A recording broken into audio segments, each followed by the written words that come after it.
going on? It's me, your boy, Mr. Johnny Starr, and I want to talk about Spider-Verse. I've been thinking about the movie ever since it came out. It has really been on my mind. Like, at this point, I have to consider it like a special interest. I saw it when the movie came out, and then I immediately ran to go see it again with my girlfriend after that. Honestly, I want to watch it for a third time. I don't know if that's like an autism thing. My best friend thinks that I have autism. I've never been tested, and I don't plan on getting tested. So we're just not gonna know that secret. But yeah, I wanna gush and talk about the movie. So if you haven't seen it, please pause this, get up from wherever you are, and go buy a ticket to go watch that movie. It's amazing. What are you doing? Stop wasting your time. Go watch that shit. The rest of us, you know, kick your feet up, get some popcorn, some chips, whatever you're doing. Kind of ride with me and hear me talk about this thing that I love. So the first Spider-Verse movie was really, really good. I remember being blown away when I initially watched it. I remember also having this feeling of, wow, I love this. I need to go see it again. I need to read everything about it. I want to see every interview. I want to hear from every animator. I just want to know how this thing was made and just keep consuming it. And it was so much fun at the time reading all of those different articles from the directors and animators who put so much time and effort into this amazing piece of art.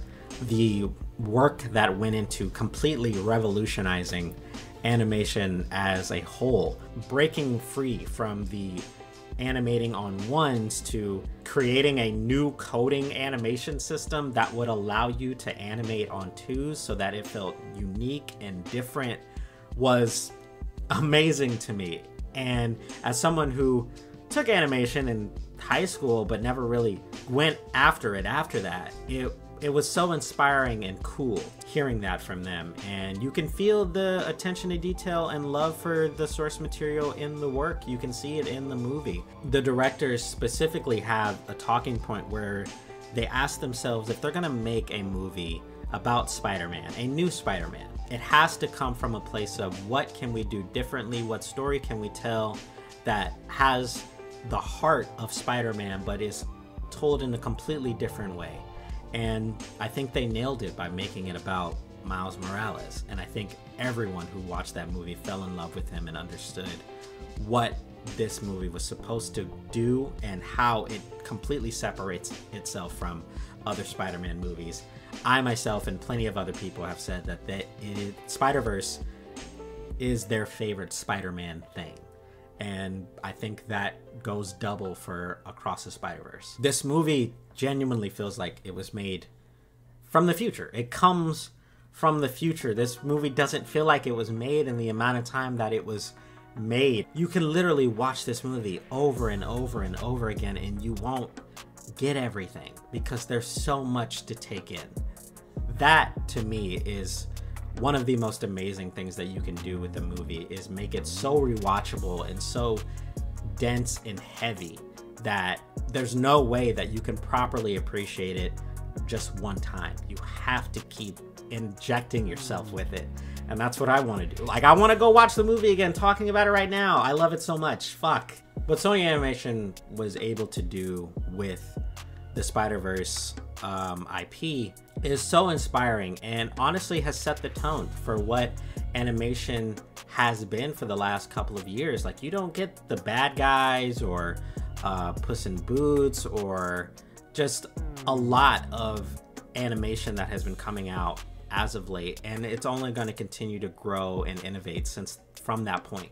But obviously the true heroes of this amazing piece of work have been the animators, the people who have spent months and months and months to years and years and years working on this amazing piece of art. Should be heralded. And the best part is that most of them have Twitter accounts. You can go look them up under the Spider-Verse hashtag and see all the different techniques and new ideas and scrapped ideas that they went for this movie. There's just so much content out there to appreciate, and so many animators out there who are so young and hungry and inspiring to see. It really makes someone like me, who is a content creator who wants to put my best foot forward with literally everything I do, to see these people work as hard as they did on the smallest things, and it should not go understated. I love these people. I love you. Thank you so much for making something that I will love for the rest of my life. Obviously, we can't talk about the movie itself and all the great things about it if we don't talk about the music. Daniel Pemberton made an amazing score for this movie. From the very beginning to the very end, this movie was scored perfectly. I can't think of another film that I love the music more in.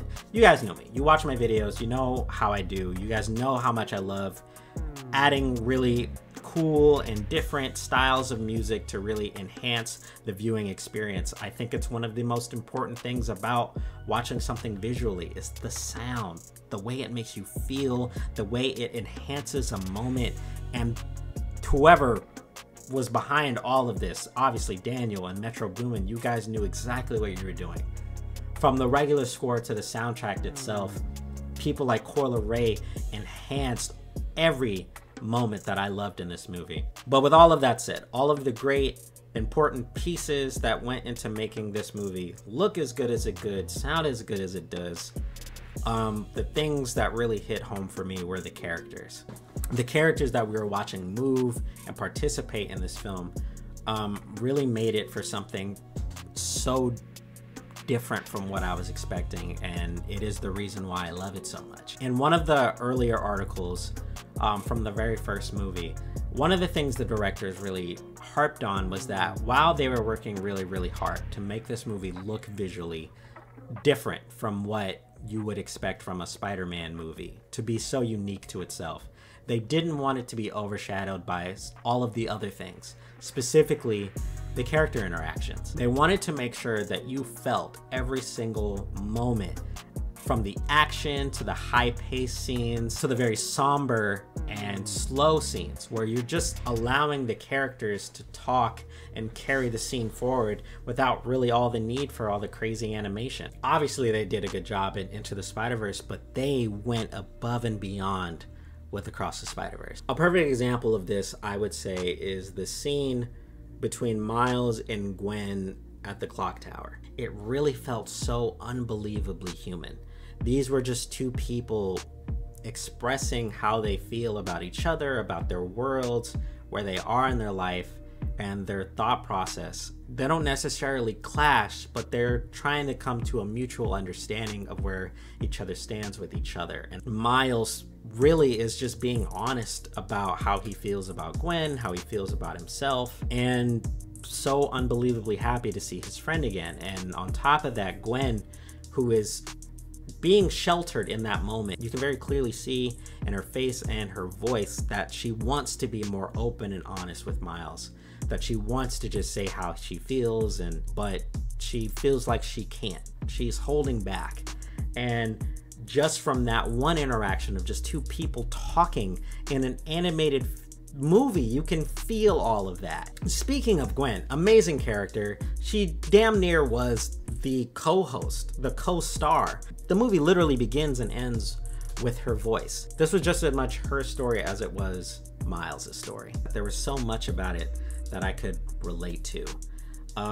One of the main things that I found super profound was obviously Donald Glover, Childish Gambino, the rapper, director, producer, who in his early years in comedy and acting talked about wanting to be the next Spider-Man.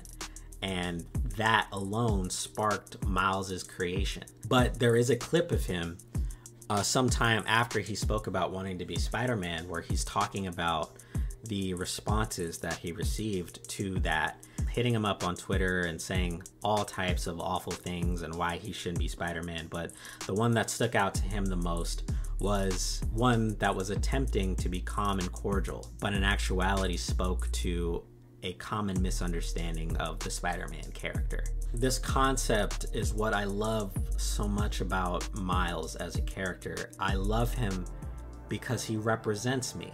He speaks to me as a young black kid who is innovative and creative and artistic, who doesn't represent so many things I've seen in media. I'm a black nerd, but I never really felt represented by black nerds on TV. I'm a black dude, but there aren't a lot of mediums where I felt represented as a black dude. Miles fits that so much for me. He is who he is. He doesn't fit into a box. He doesn't want to. He doesn't want anyone telling him who he can and can't be. Again, in interviews, the directors made a very clear and tentative decision to make sure that Miles was someone who properly fit the Spider-Man character in his own unique way. The main question that is being asked at this point of this young 15-year-old boy is, what is with great power comes great responsibility? What does that mean for him?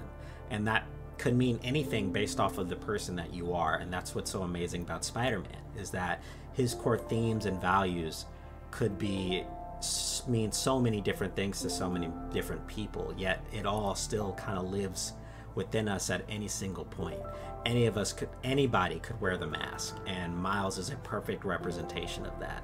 I know that this talking point and review isn't really talking so much about the movie analytically and what it does right in this particular sense and what it does right in this particular sense, but I don't really want to analyze it from this point of view. I don't really want to go into it because first of all, everyone and their mother is going to do that online. I'm sure there are a litany of Spider-Verse reviews that you're going to see on TikTok and YouTube that do that. But what I wanted to do was specifically talk about how this movie makes me feel. And I think that is missing in a lot of analytical discussions about film and TV shows and video games and just media across the board. We're missing analyzing things from your heart, not specifically from your head. This movie touched me in an emotional way. It made me feel things, it made me connect things, and made me relate in ways that are indicative of my experiences and the relationships that I've built and how they parallel with Miles's connection to his family and his friends. My experiences made me feel a way about this movie and made me love it for what it was because of those things. Who I am as a person and what I've seen in my life allowed me to connect to this movie, and that's a good thing.